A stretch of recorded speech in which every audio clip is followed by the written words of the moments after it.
Unless talagang gusto niyo makita na ganito na lang kami. Well, kung hindi, dapat be transparent about this. Be true to us and true to your oath that you have took dito sa batas ng Pilipinas. So, maraming salamat, Madam Chair. Yes, Thank you, Governor Tan. Governor Mangudadatu. This is for the record. Ang na-extend lang po, no? This is for the congressman. Ang na-extend lang po is only the election of the parliament but not the CAB. Hindi po natin in-extend ang CAB. Kaya po, ibig sabihin noon, dapat tapos na po ang decommissioning natin. Dapat tapos na ang decommissioning natin. Hindi na, wala na dapat extension. It's very easy, and maybe we need to review. Kasi hindi yung MILF ang magsasubmit sa atin ng names, kundi nandyan po ang bawat kampo nila. Ang bawat kampo, let's say for instance, in my area, I have 4 camps. So bakit hindi mismo yung kampo ang puntahan natin at yun ang i-decommission? Not like we are just waiting for their list kung sino man ang gusto nilang ilista. I think we have to review some provision ng mga listahan na ito, and at the same time for the OPAP, no? Anyway, nanditong ating militar at nanditong ating mga PNP. Why is it that the BARMM government is already belong in the Philippine government? We only have one flag, but yet we need to coordinate. The PNP as well as the PNP will need to cooperate in a certain MILF community. What if kung merong hinahabol doon ng mga lawless elements, say for instance, illegal drugs, they need to clear na bago sila makapasok, magpaalam muna sa MILF kung pwede bang ipasok natin ang military natin, kung pwede bang ipasok natin ang PNP natin. I think kalokohan na hinahabol natin yung isang drug lord, and yet magpapaalam pa tayo doon sa isang MI community na may nahabol kami dyan. E paano kung alay sila yung hinahabol? Para mo na rin umalis-alis kayo dyan dahil may naghahabol sa inyo, then papunta na kayo. Saka natin papasukin ang pulis. Siguro we need to remove the word coordination because peace process negotiation, tapos na po ang negotiation. There is no more peace process because they are part of the government already. CAB was already ratified by BOL and we are now BARMM government. Thank you. Thank you. At this point, I would like to recognize Governor Fatima Aini Sinsuat and Congresswoman Dimple Mastura. For IDB, Mr. Hovland, can we request for a copy of the statement he read a while ago? And also, Yusek Dishano, please furnish this committee and Governor Mangudadatu of the documents that she requested. Madam Chair, I just want a follow-up question to our AFP and the PNP. Do we need to coordinate with the MILF? Governor Mangudadatu, please address your question to the chair. Yeah, Madam Chair, oo.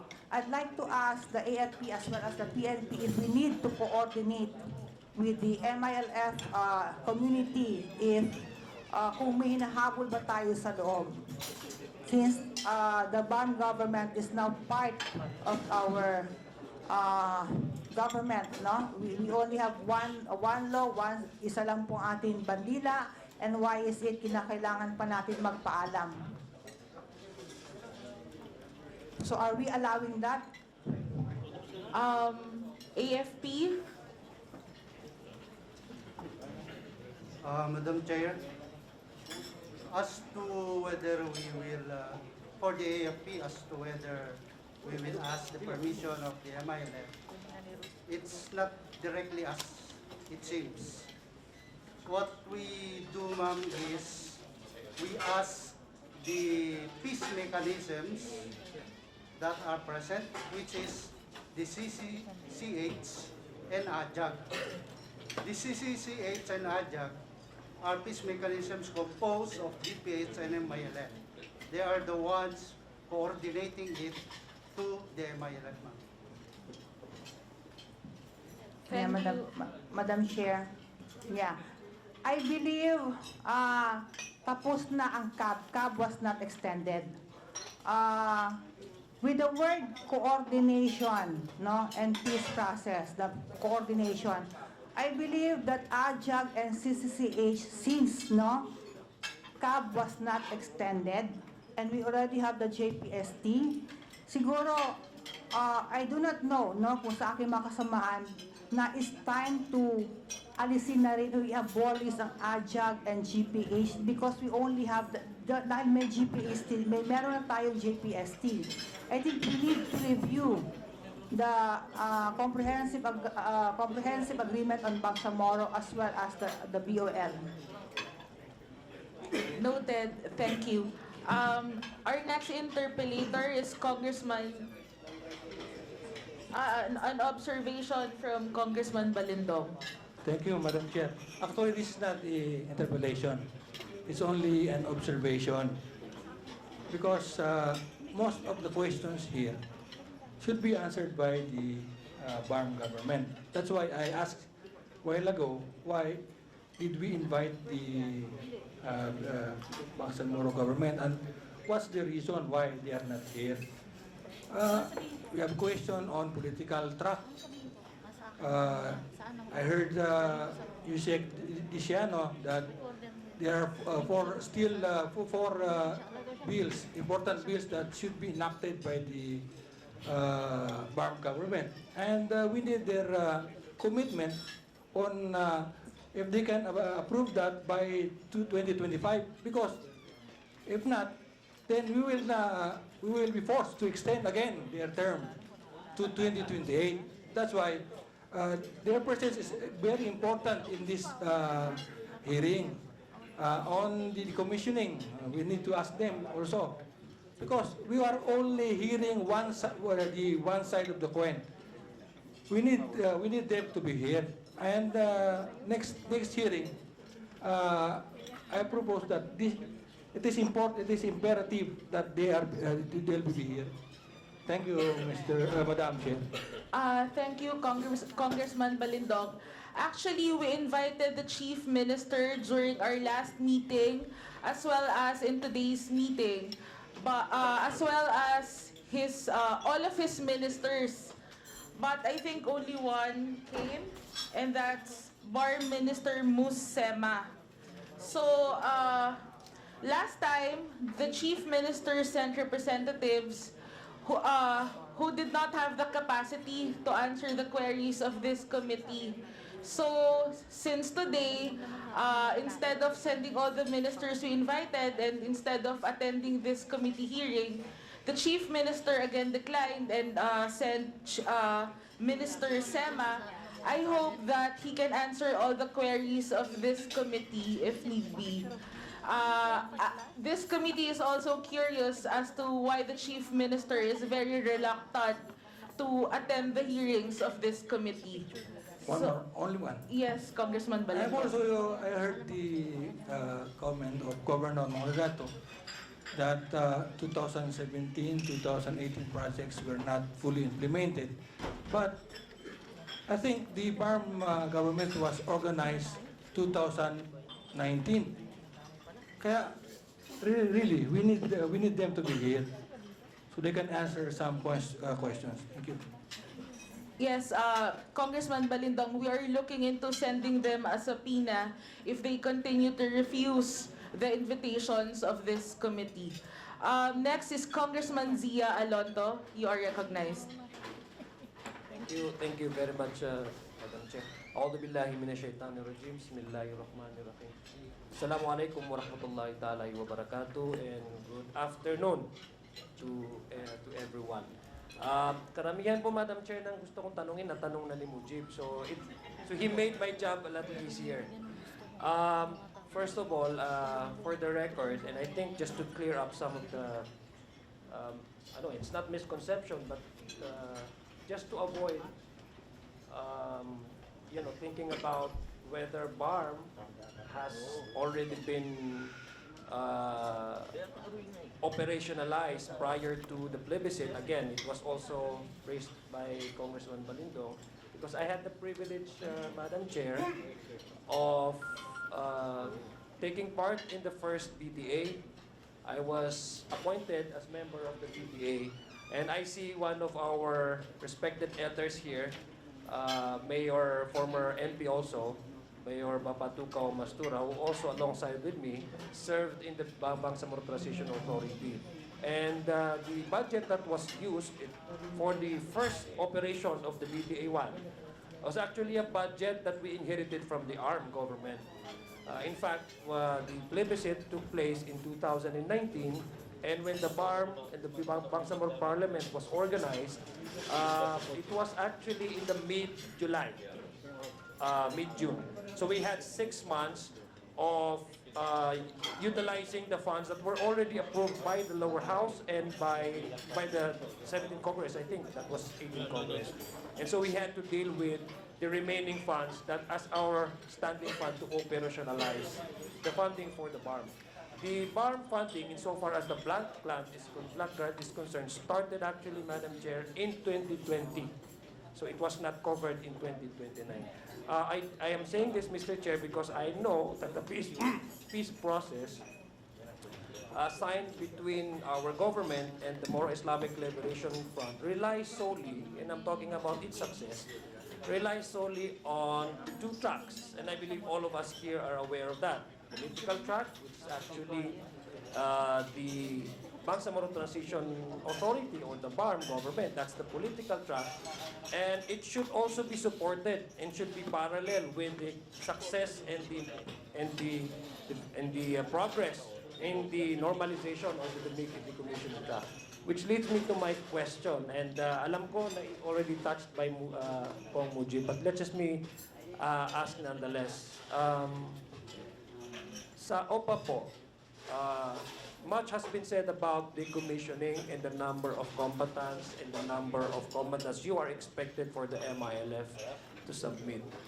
How often does IMT go down and then check whether I believe the IMT, the International Monitoring Team, also has a role in trying to locate, because I believe the decommissioning also covers not only the individual combatants to be on the firearms to be turned over and the number of actual combatants, but also includes camps, right? So how often do you actually discuss this over with your counterpart on the ground? Because a lot have been said earlier, number of combatants, which seems to be do not jive with the number of firearms, and there is also an allegation that recruitment is still ongoing. How do you manage to address those issues coming from our LGUs? How often do you go down? For the normalization track, I think we are focused on the security component of the normalization track. Meaning, kasama po dito yung decommissioning, yung SADWD program natin, the redo settlement, at saka yung sa disbanding of private armed groups. Going to the ground, especially meeting with the ground commanders, yung mga counterpart namin, we have a regular meeting, especially on the panel quarterly. Ganun din po sa CCA sa AJAG, they have a regular meeting with their counterpart, including pati na yung other mechanism na yun. We have a regular meeting, sir, discussing all other programs for the normalization. And I think we are moving forward po sa security components, sa socio-economic aspect ng normalization po. Do you also discuss in your quarterly meetings reports from the ground, from the LGUs, that recruitment is probably ongoing? And how do you address these concerns? Yes po. Ito po yung comment ni Governor Tan kanina. I think we learned from that. I think for the governors to report officially also on the information that a lot of things are happening on the ground, especially on the recruitment and the training. I think we should also be part of this program. But the LGUs do not sit in your quarterly meetings, do they? No, sir. They are not part. But we also conduct visitation. We call on them So and give them updates. Is it possible, Yusek, just to lessen the burden on your part and our part and the part of the LGUs? Because I believe the LGUs felt, as I was listening to them earlier, they felt that they're being isolated. They are not part of the process. That's what that's what I gathered based on the exchanges. Is it possible, Yusek, that you, in your quarterly meetings, you also invite the LGU so that they can also update you and perhaps update the MILF so that we would have we will work towards attaining peace on the same wavelength. We will be on the same page as they say in an popular expression. I agree with your comment. Can we expect Yes, that sir. in your next quarterly meeting you would invite all the LGUs? Actually, sir, we've And invite Congressman Hataman so that he can Yes, sir. question you again for Yes, sir. 1 hour? Yes, sir.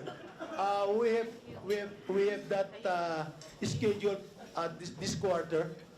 Our socio-economic team will visit the LGUs, especially the LGUs that concerns the MILF combatants, their communities, and where the camps are situated. We have scheduled that for this fourth quarter, sir. Let me get you correctly, Yusek Viciano. You said that there was no baseline data as to the number of combatants or the number of expected combatants to be turned over, including the firearms, to be decommissioned rather. Is it correct that you do not have a baseline? You do not, walang kung ano lang masasabit sa inyo? We have the baseline, sir, but we do not have the list. Meaning, we have a figure of 40,000 for the combatants and 7,000 for the firearms. So what ibig sabihin, sir, can you categorically state to this committee that there should be any recruitments and any camps to be established within BARMM? Can you categorically assure this committee that such thing will never happen? And if there are things that we may encounter in the future, you would discuss it straightforward with your counterpart, and what are the sanctions? Can you assure us? Because I'm sharing this to you because in our province, and Governor Bongit Lotodun can vouch me on this, in our province, even after this day, we also receive information from the LGUs themselves, from mayors, one of which is actually part of my constituency, that they are actually constructing camps.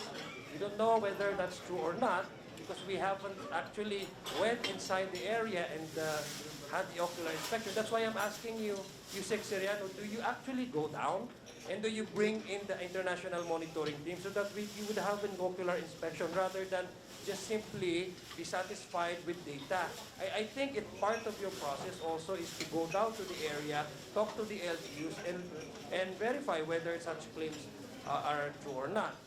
So there are claims that there are still camps that are being established.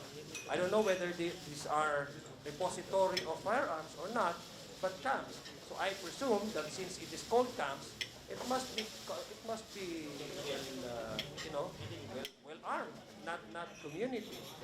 So can you assure us, Yusek Diciano, for the sake of everyone here, and for the sake of Congressman Richard Gomez, because he's waiting for me to finish. Yes, sir. I assure you that there will be no establishment of new camps because that's a violation of our No, agreement. I agree, but, Yes, sir. but the report says otherwise from the ground. Yes, So I would suggest in your next quarter report, sir, with all due respect, you have to invite also the LGUs. Hindi lang si Congressman Hataman ang nag-i-invite at saka si Governor Sapuntan ang nag-i-invite sa inyo. We also are known to be a good host. We can provide you with food. So you have better check our province and then coordinate directly with our LGUs. Thank you very much. For my last point, Madam Chair, Asa naubos nga ni Kong Woody. Meron ka pa natira? Baka. I think we need to hear from the outsider. And I believe this NGO has been working closely with the ARM, even previously in the ARM and now in the BARMM. They have invested so much in studying the nitty-gritty in the nuances on the ground. So may we ask Attorney Benedicto Bacani, having learned all of the journey of the Bangsamoro people, including that of the ups and downs. I know you've been in Cotabato City for quite some time and you've invested so much in the peace process.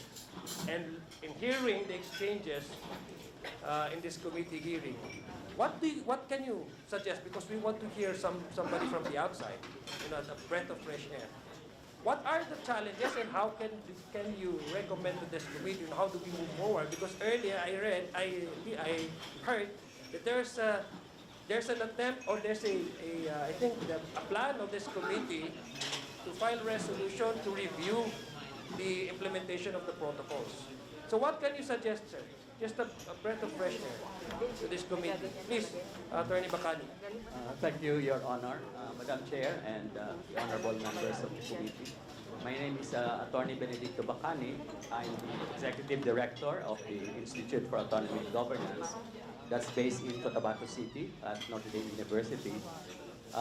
We are an independent policy center that has been conducting researches, studies, dialogues, consultations in relation to the peace process.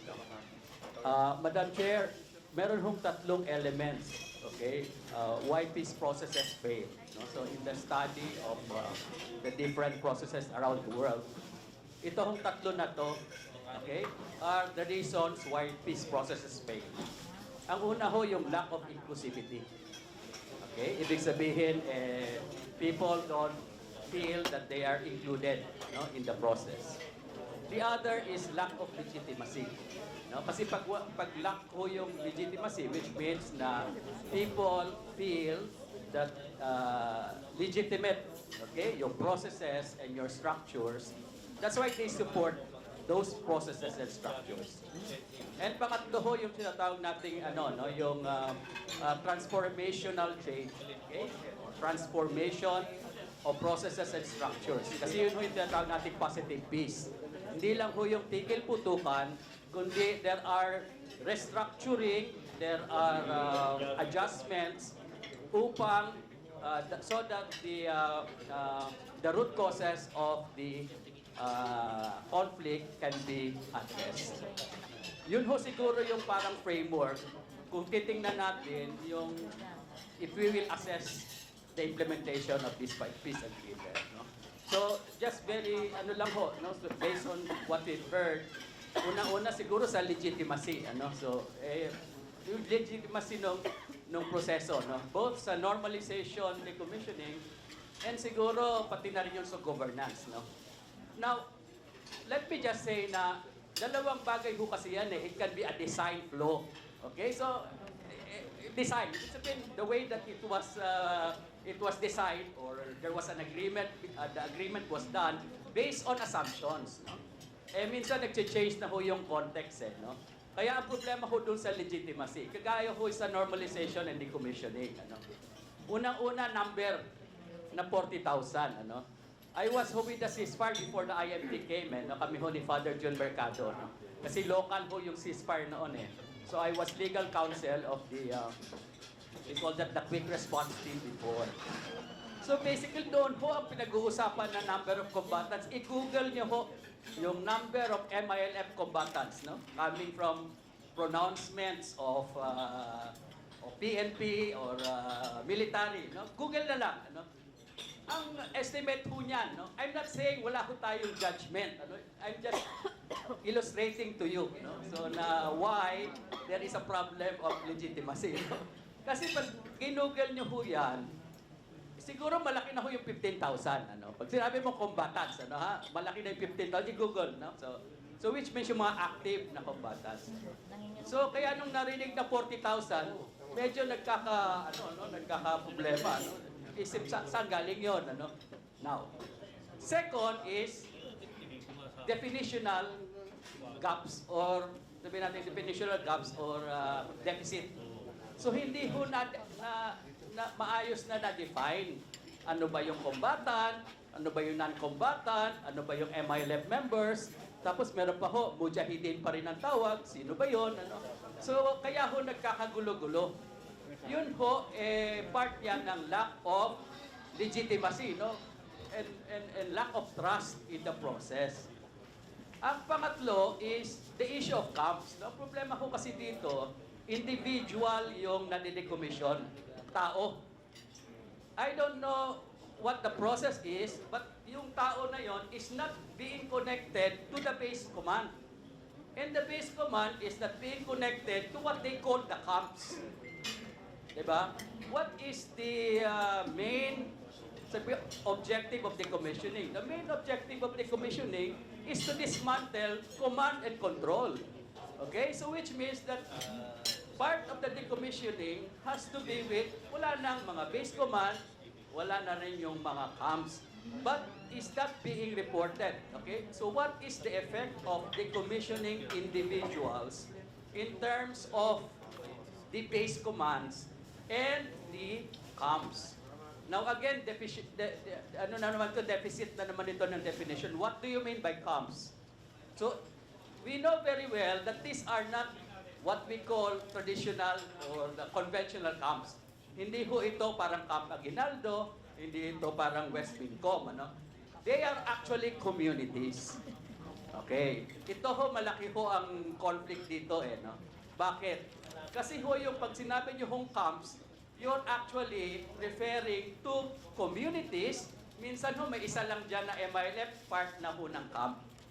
Okay? Kaya yung sinasabi ho nilang camp transformation, naku, ano ho yun, no? Medyo controversial. Kasi sa Maguindanao ho yung sinasabing camps na recognized camps, meron ho yung tawag nilang inner core, may outer core, at meron hong sphere of influence. Pag tinignan mo yung mapa, actually, the whole camp is the whole Maguindanao. Now, kaya sinasabi ko dito, that's why the problem here is the normalization and decommissioning has a governance dimension. Ano? Why is it that it has a governance structure, governance dimension? Kasi ho, meron pong gobyerno doon. Meron kang barangay, mga LGUs nandito. No? So you cannot do anything in these areas, okay, and exclude local government units, ano, and other stakeholders as well. Ano. So I think, so that's why it's important that these are clarified. Now, what we're saying here ho is, the design is there already, no? So, and we are not blaming anyone, okay? Nandiyan na ho yan eh. But we just cannot say now that we just follow what has been agreed upon, what the protocols are. Well, and we don't consider anymore, ano? Okay, the present realities. Ano yung present reality? Okay? Ang reality ho kasi, dapat yung decommissioning natapos na yan once the regular government is established. Okay? Ang problema na extended. No? So that's what Governor Magudadato was saying. No?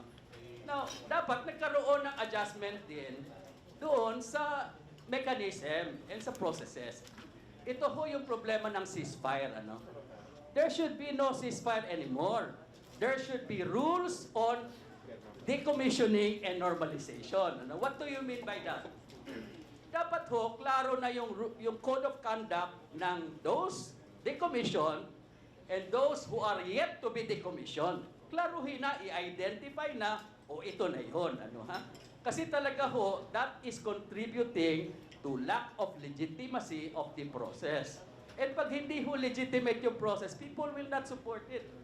Okay, this peace process will fail. Yung mga LGUs nga lang, they feel na they are excluded. No? How can that progress? So siguro ho dapat matingnan na 'yon, ano. Now, ang problema pa ho yung arms eh. No? So, 40,000 okay, na combatants, hindi na-define, ano? Tapos 12,000 lang yung arm, and then 7,000 lang yung ita-turnover sa gobyerno. No? So I don't want to, kasi we made investigation na dito kung paano nangyari yan. Nandyan na ho yan eh. No? Ang problema natin ngayon is that MILF is leading government. Okay, they are there, and they're also, ito na, last point ko na ito, Congressman. Kaya kita pinarecognize para mag-lecture ka sa Hindi, amin. hindi ba lecture? Hindi, yung sa political track. Meron din kasi legitimacy of the political track. Ano? So, you were mentioning the priority codes, for instance. Ano? Can you imagine they will write the electoral code?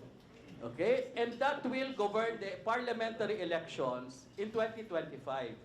If that code is not perceived to be legitimate, and when I say legitimate, it is fair, it is acceptable, na walang kinikilingan, but it is MILF-led BTA that will be passing and approving that code.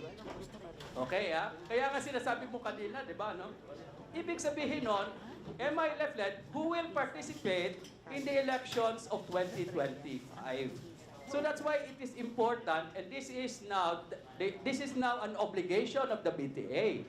Okay, the BTA has to see to it that these codes are fair, okay, to everyone.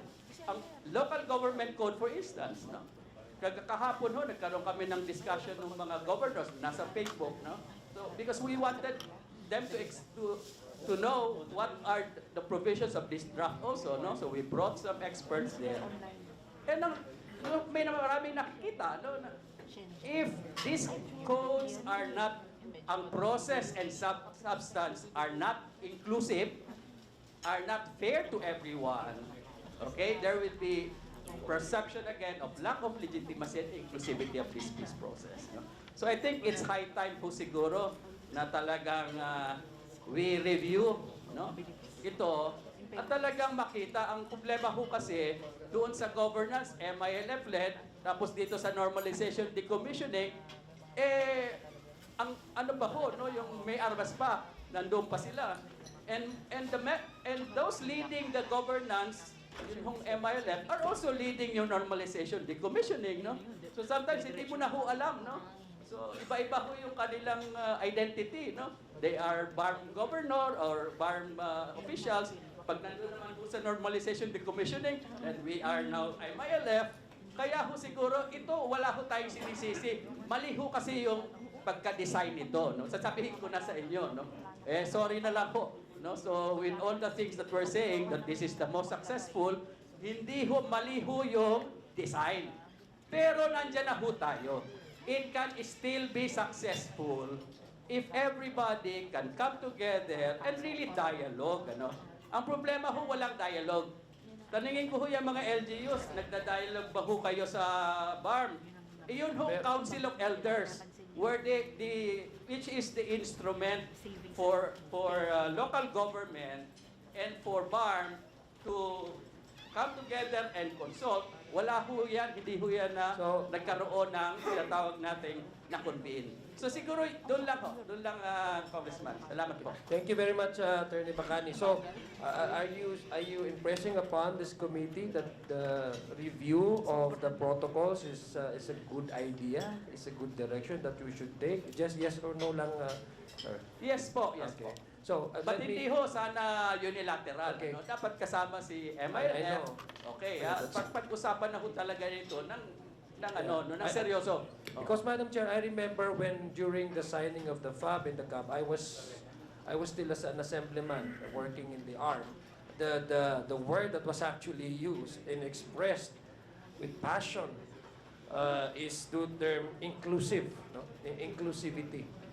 And I think the success of the transition period also is the cooperation and participation, active participation of the LGUs. And that's why again, and let me go back to you, Yusek Diciano. Do you contemplate or do you at least entertain the idea that perhaps we need to review the protocols so that our LGUs can also be part, in at least in the on the ground, in checking whether such agreements and treaties are religiously fulfilled and complied with. Okay, sir, we need to refer that to our principal. Because Yes, sir. but in principle, do you at least give us an hint? For me, sir, I think... Ang dami mong binigay kay Mujib, Yes, ako sir. hint lang, ayaw mo Yes, sir. pagbigay. We Okay. need to review, sir, because Okay, thank you. we have a Thank you. different situation. The reason why, thank you very much. The reason why I'm saying this, Madam Chair, is we are a committee of reunification. So this committee should be a platform to move ahead and help everyone. You know, we need to be the mediator. This committee should be a mediator in bridging the gap, whatever gaps there are, no? Either communication gaps, misunderstanding. This should be a platform, and we need our governing partners, the LGUs and the OPAM, the IMD, and as well as the MILF and the Bangsamoro Transition, so that things would be better, sabi nga ni Attorney Bacani. So that would be my last point, Madam Chair. Kong Richard, ikaw susunod, merong umaas na si Kong Mujib, meron na siya isang oras ka mag-aantay. Thank you, Madam Chair. Okay. Before we go to Congressman Richard Gomez, I would like to recognize Governor Mamintal Adyong.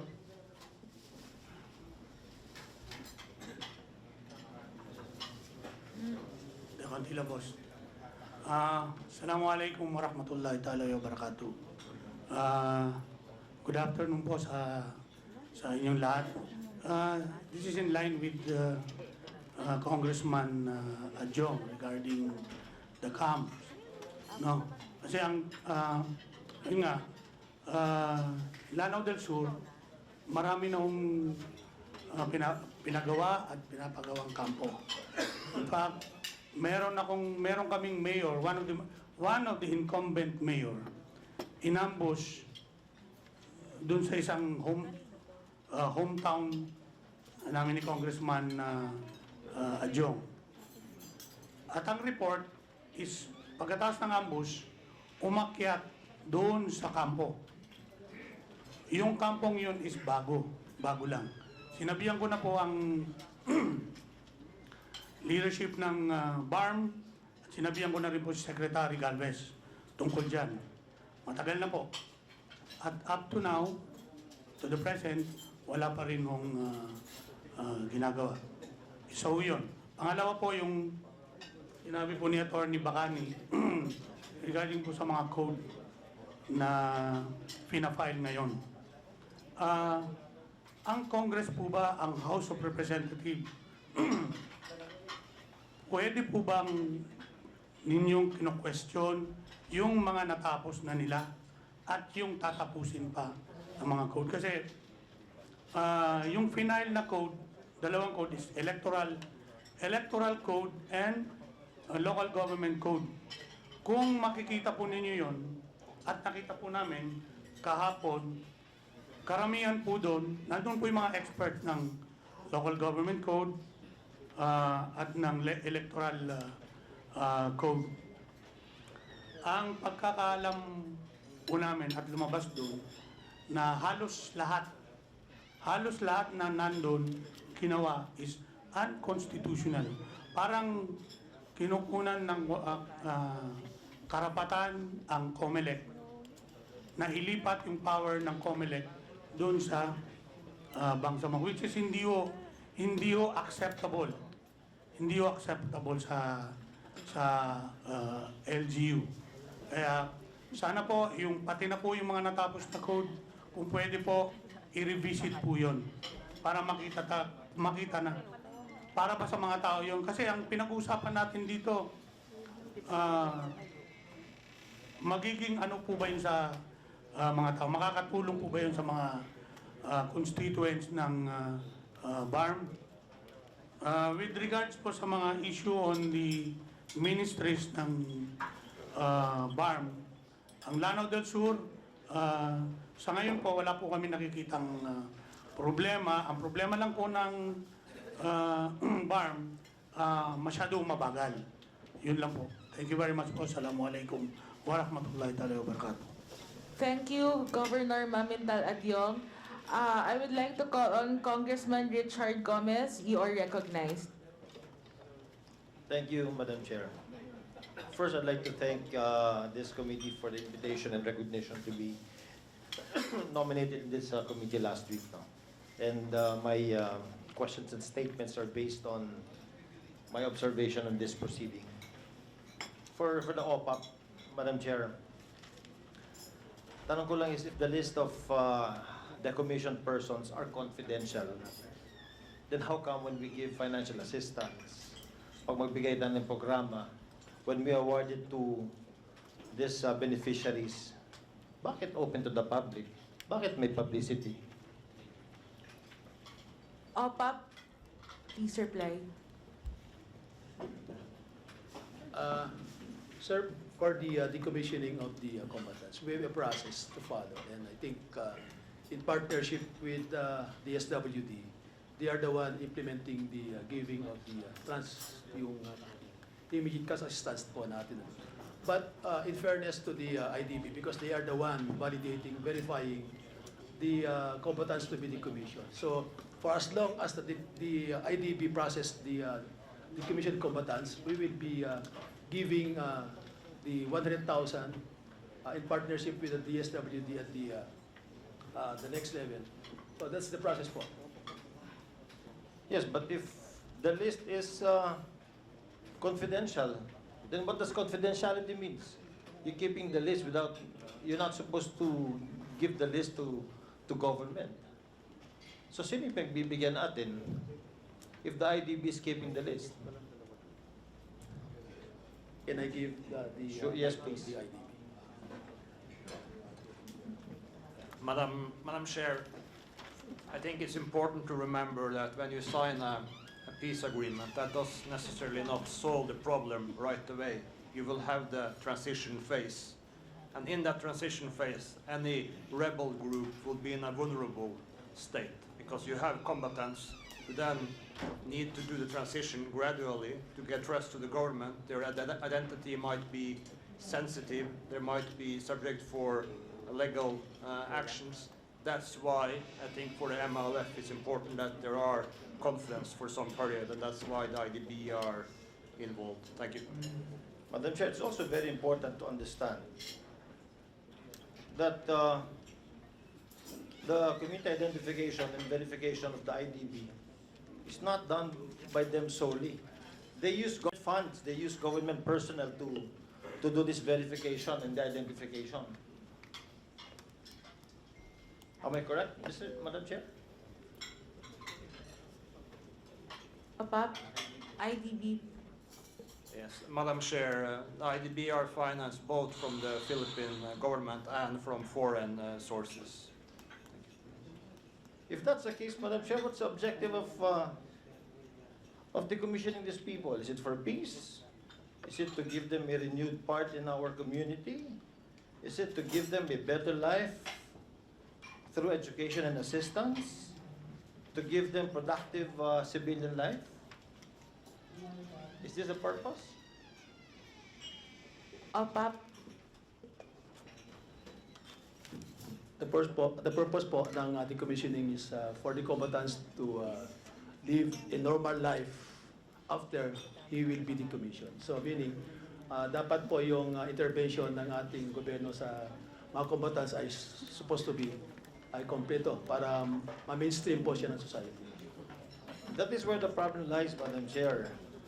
Yung government natin gusto sabihin na bigyan natin sila ng normal life, bigyan natin sila ng mga programa na makakabuti sa community nila. Eh wala nga tayong listahan, tinatago nga sa atin eh. So ano to, tinuturo lang, ito, kapitbahay namin to, parang ano to eh, combatant yata ito, mukhang combatant to. But without properly identifying these people, how do we do that? OPAP. Madam Chair, Your Honors, thank you very much for the question. I am Mario Aguja, a member of the Independent Decommissioning Body, a faculty representing the government of the Philippines and the faculty of the Mindanao State University. I'm also a former member of the House of Representatives during the 12th and the 13th Congress, together with Congressman Mujib Hataman. Well, the most difficult part of any peace processes is decommissioning. And the decommissioning takes two parts. Decommissioning of weapons, which is usually done by third parties. You know, in Aceh, Timor-Leste, in Aceh, in Nepal, in Colombia, for example. It's done by third parties, Your Honor. But the other part of the, important part of the decommissioning, Madam Chair, Your Honors, is the transitioning of people's lives to normalcy. And that is a very political thing. On the weapons, it's very technical work that we have. So we process it, the names are given to us, we process it, and up to the stage, Madam Chair, if you look at the normalization agreement, to put this weapon out of use. It means to say we cannot recycle these weapons based on the agreement also. Put that out of use, so that's very technical. But the other questions that are political, I think our mandate is always dependent to what is provided by the parties to the agreement. So that's why we are bound by confidentiality, Madam Chair, because of the trust of the parties to our work. But the information, other info, for example, we have decommissioned. This is how it looks like, Madam Chair, how I wish we can invite members of the committee in one of our decommissioning process. When the combatants arrive, based on the list that was provided to us, our team verifies it. You have international, you have part of our team from the Armed Forces and the PNP, and from the MILF. After we have processed the combatants and getting the necessary information, we turn them over to the task force decommissioned combatants immediately. On the same time, Madam Chair, they go through on a fast lane. Then it's where government agencies take stock of the details and socio-economic conditions of these decommissioned combatants. So as far as the list provided to us by the MILF, that remains confident to us. But after we process it, we give it to government. Basically, we pass it to them because they have to follow through these combatants, Madam Chair, Your Honor, all the way to their communities. And that is where the most difficult political part of the entire peace process. So that's why there's a lot of confusion, Madam Chair. But again, we just like to be clarified as an IDB.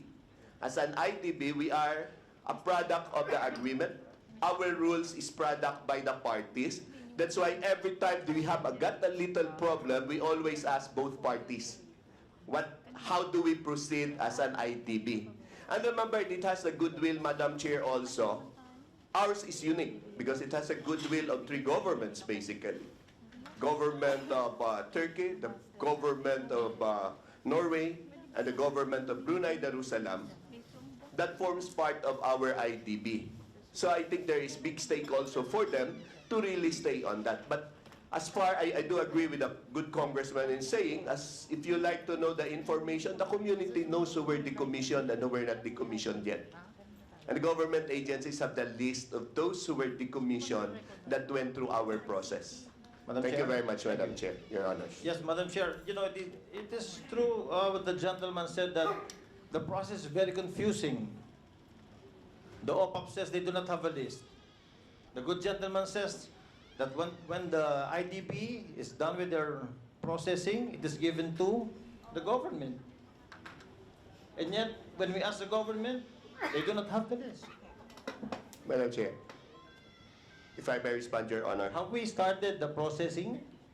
Yes, we have already the numbers of people that have been processed as earlier reported, Your Honor. I'd like to know if the list was given to any government agency, especially to the OPAP.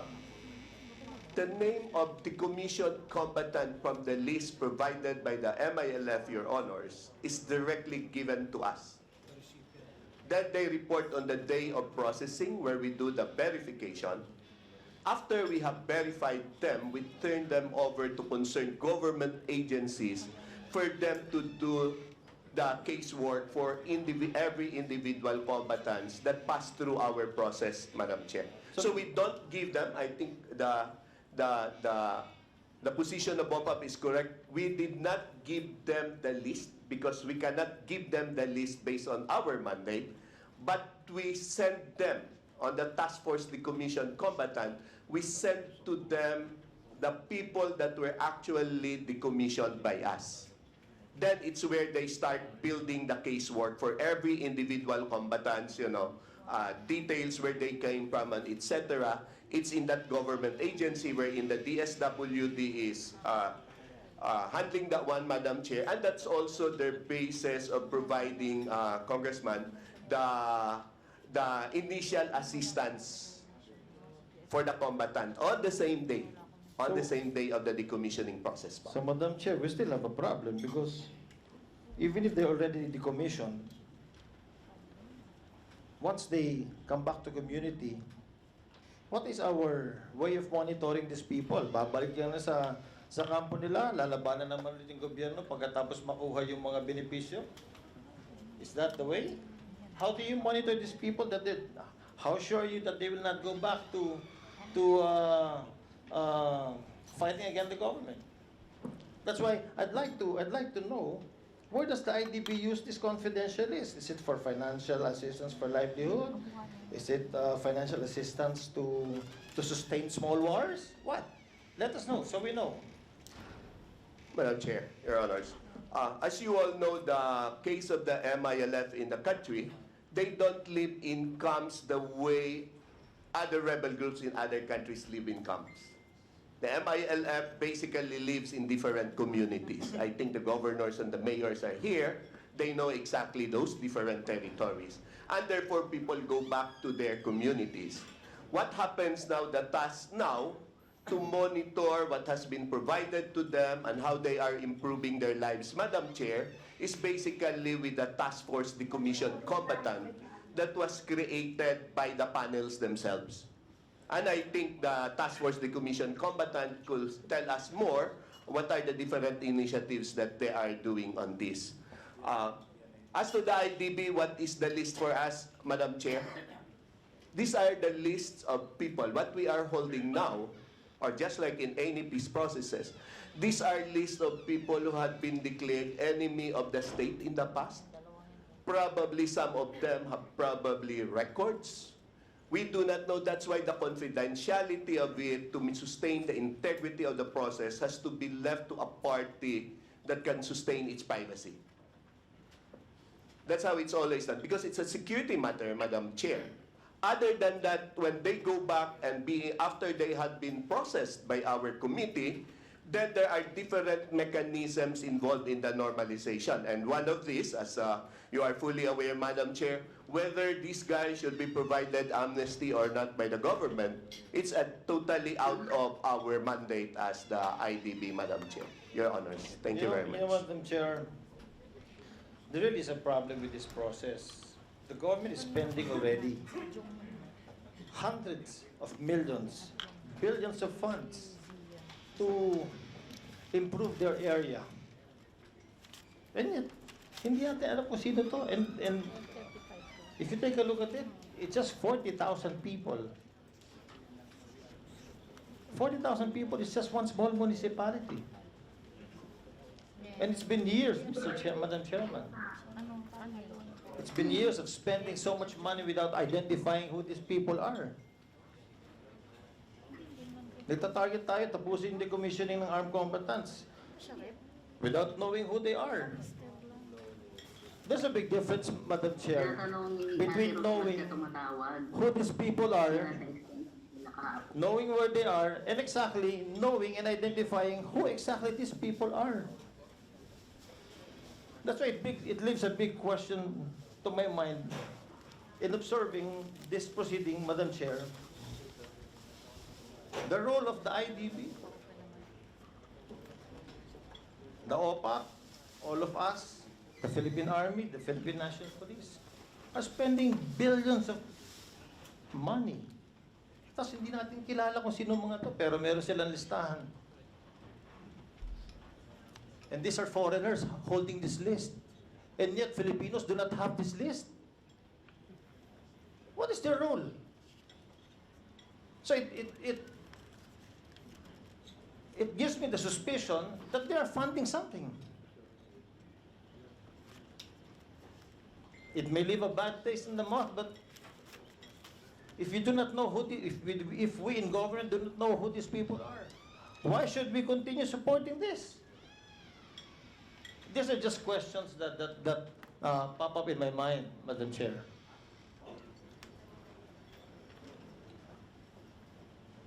Pap,